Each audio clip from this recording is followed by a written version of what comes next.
In the dark, murky waters of Japan, lurks a mysterious and frightening creature that is said to wield terrifying magical powers, which it uses for mostly evil. Reptilian and vampire-like, this strange creature is intelligent and even more mischievous. A creature, when berserk, drowns livestock, kidnaps and eats children, and harasses women. This creature is called the Kappa. In Japanese mythology and folklore, the Kappa is a water deity which inhabits the freshwater areas of Japan. A lecherous creature that is credited with having taught humans the art of bone setting and the creation of medical salves. The Kappa has the appearance of both a humanoid and reptile. In legend and art, they are depicted as being the size of a child, about 5 feet tall, and green in color. They slightly resemble monkeys, but with fish scales or tortoise shells instead of skin. They possess a beak in place of a mouth. However, this doesn't interfere with their abilities to speak human languages. Kappas are called different names, the most common being Gawappa and Kawaso. Perhaps the most notable feature of the Kappa is the small bowl-like indentation on top of their heads that holds a small pool of water called Sara. This water is thought to be the source of the Kappa's magical powers. A Kappa must keep their Sara full whenever they venture onto land, else they lose all their strength and magical powers.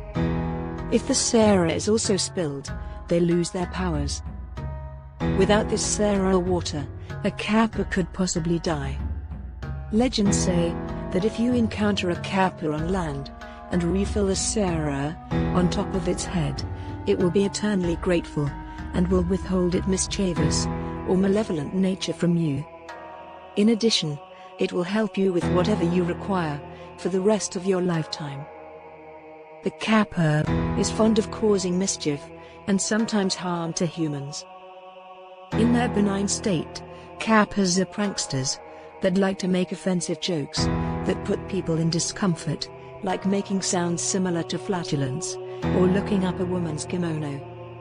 In their malevolent state, they tend to direct their anger towards humans and livestock and purposefully try to drown them, kill, and drink the blood of victims, and sexually assault women.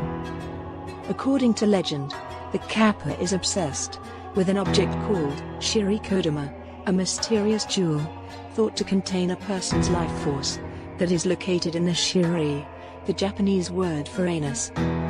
It is thought that the majority of attacks by the Kappa are made to obtain the shirikodama. But the Kappa does not always kill in order to obtain a shirikodama.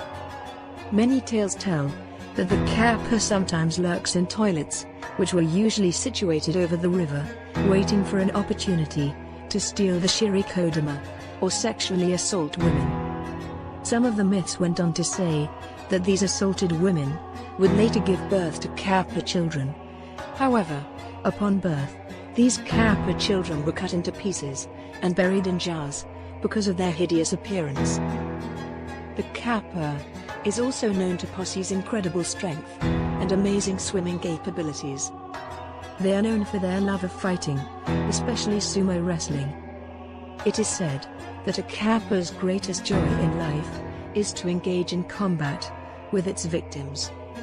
Now, despite their evil ways, Kappa are obsessed with human tradition. This is considered to be its biggest weakness. Those who tell of an encounter with the Kappa claimed that they were able to escape because they used the Kappa's own obsession with human tradition against it. They said that if you encounter a Kappa, you should bow deeply to it. The Kappa will feel obligated to return the bow, thus spilling the water in its Sara in the process, thereby rendering it powerless. Unfortunately, some Kappa caught on to this practice and then used a metal plate to protect their Sara when they came ashore. Now, how do you defeat these smarter Kappas? When it comes to Kappas, who protect their Sarah with a plate, there are other ways, although risky, to ensure that they do not harm you. It is said that a Kappa's arms can be easily detached from their bodies. If you can sneak up on a Kappa, or are fast enough to grab their arm during combat and pull it off, a Kappa will promise you anything in order to have it returned. But as mentioned before, this is a risky feat. Other ways of dealing with Kappa can be found in their love of certain foods, especially cucumbers.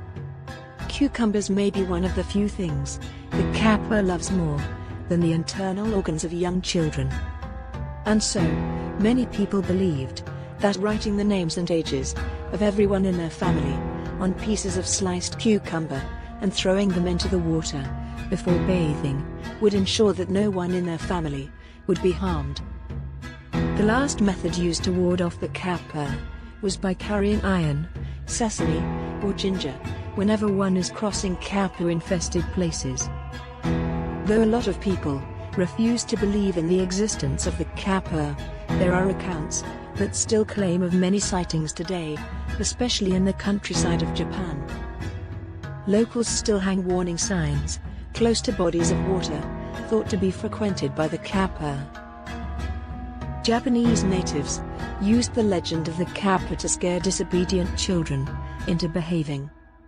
It was thought that when disobedient children ventured too close to the water without their parents, the Kappa would pull them into the water and drown them. In conclusion, not all Kappas were evil. There were a rare few who were good.